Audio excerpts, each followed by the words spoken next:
सकाळची दृश्य आपण पाहतोय या भागातली, ज्या भागात बेस्ट बसनं अनेक वाहनांना आणि अनेकांना चिरडलेलं आहे। या ठिकाणची बसच्या दुर्घटनेची त्या स्थळाची ही दृश्य आपण पाहतोय। पोलिसांकडून याचा अधिकचा तपास केला जातोय। बस चालकाला ताब्यात घेण्यात आलेला आहे। ब्रेक फेल झाल्यामुळे ही दुर्घटना घडल्याची सध्या माहिती देण्यात आलेली आहे। मात्र यामध्ये नेमके किती जण दोषी आहेत या संदर्भातला तपास करून दोषींवर कडक कारवाई करण्यासाठी आता सध्या चौकशी सुरू आहे।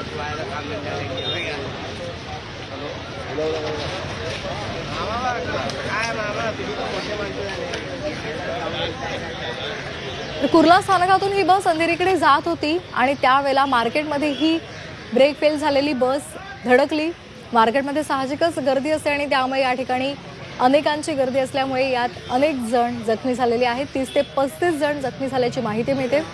तसंच बेस्ट बसची जोरदार धडक बसल्यामुळे चौघांचा मृत्यू झाल्याची सुद्धा माहिती मिळते। काहींची प्रकृती गंभीर असल्याची सुद्धा माहिती मिळते। त्यांच्यावर विविध रुग्णालयांमध्ये सध्या उपचार सुरू आहेत।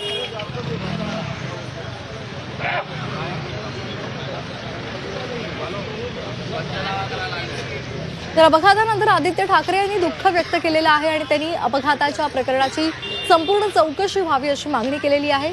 काय म्हटलंय त्यांनी ट्विटमध्ये आपण पाहतोय। कुर्ला बस अपघाताची घटना अतिशय दुःखद आहे।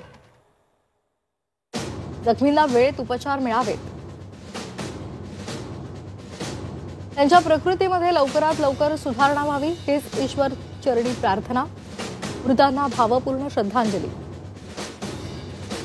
या प्रकरणाची चौकशी होऊन दोषींवर योग्य ती कारवाई व्हावी असं आदित्य ठाकरे यांनी आपल्या ट्विटमध्ये म्हटलंय।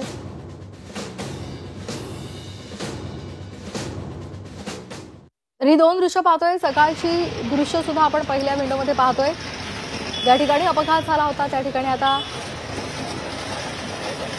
उरळीत आपल्याला वातावरण पाहायला मिळतंय। मात्र पोलिसांकडून या प्रकरणाचा अधिकचा तपास केला जातोय। तर दुसरं दृश्य आपण पाहत होतो, सीसीटीव्ही दृश्य आहे हे।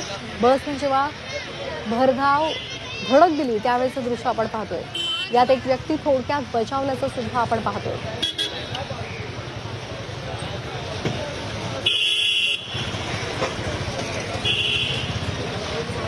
मुंबईमध्ये अनेक भागांमध्ये गर्दी असते आणि कुर्ल्यामध्ये तर खूप मोठ्या प्रमाणात गर्दी असते आणि त्यावेळेला कुर्ला स्थानकातून निघालेली बस ब्रेक फेल झाल्यामुळे मार्केटमध्ये धडकली आणि यावेळेला अनेकांना या बसनं चिरडलं।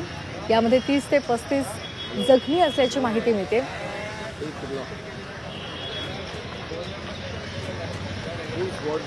आपण ही 4 दृश्य पाहतोय।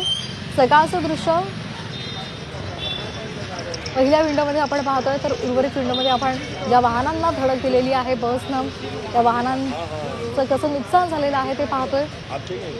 धडक दिल्यानंतर ही बस थांबली होती आणि त्यानंतर जे जखमी आहेत त्यांना लगेचच रुग्णालयामध्ये नेण्यात आलेलं आहे। तर उर्वरित 2 विंडोजमध्ये आपण सीसीटीव्ही दृश्य पाहतोय। कशा पद्धतीने ही भरधाव बस अनेकांना चिरडत गेली, अनेक वाहनांना धडक देत गेली ते आपण या दृश्यांच्या माध्यमातून पाहतोय।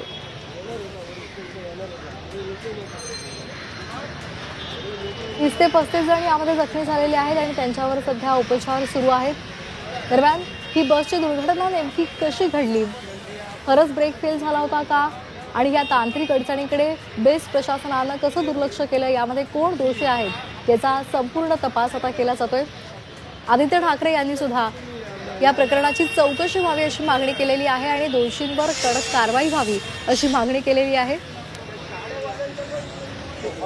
या भीषण अपघातामध्ये चौघांचा मृत्यू झालेला आहे।